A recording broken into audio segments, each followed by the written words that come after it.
Shalom Bapak Ibu Saudara yang diberkati Tuhan.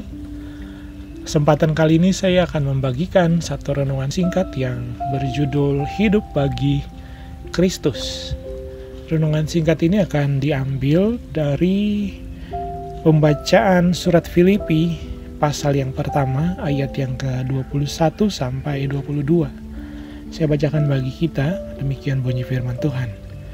Karena bagiku hidup adalah Kristus dan mati adalah keuntungan. Tetapi jika aku harus hidup di dunia ini, itu berarti bagiku bekerja memberi buah. Jadi mana yang harus kupilih, aku tidak tahu. Amin. Bapak Ibu Saudara, sepanjang sejarah gereja itu tercatat bahwa kekristenan dihadirkan di dalam pergumulan yang berat sehingga banyak sekali martir yang harus mati bagi iman mereka.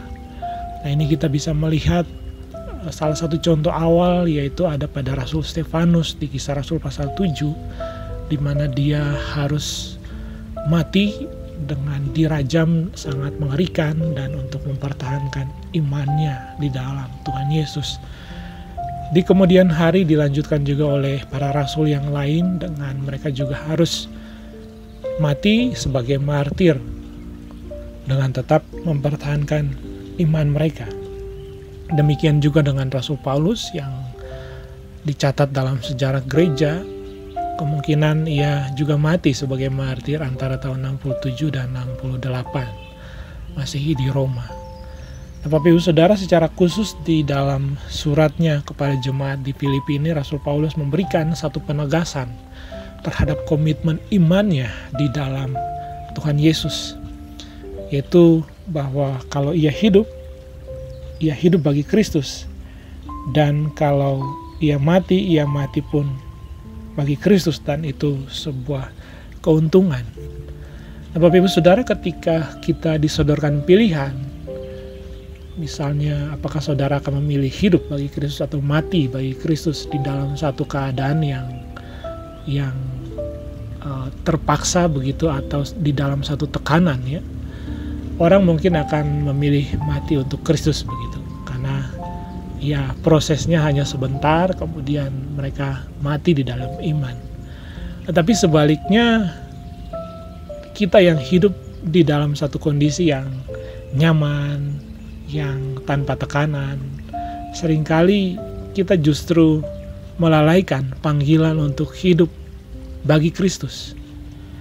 Nah, ini yang harus kita pelajari dari teladan kehidupan Rasul Paulus, bahwa baik kematian maupun kehidupan, keduanya harus tersentralisasi pada Kristus. Artinya Kristus harus menjadi tujuan, harus menjadi sentral dari kehidupan Rasul Paulus.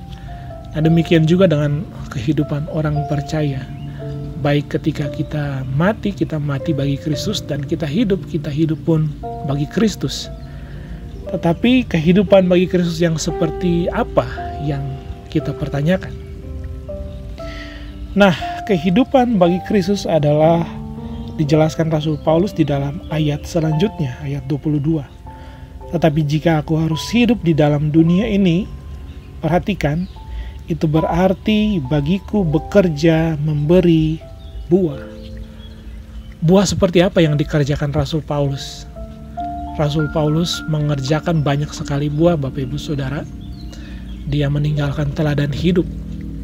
Dia seorang misionaris, pemberita Injil. Dia seorang apologet, mempertahankan iman, membela.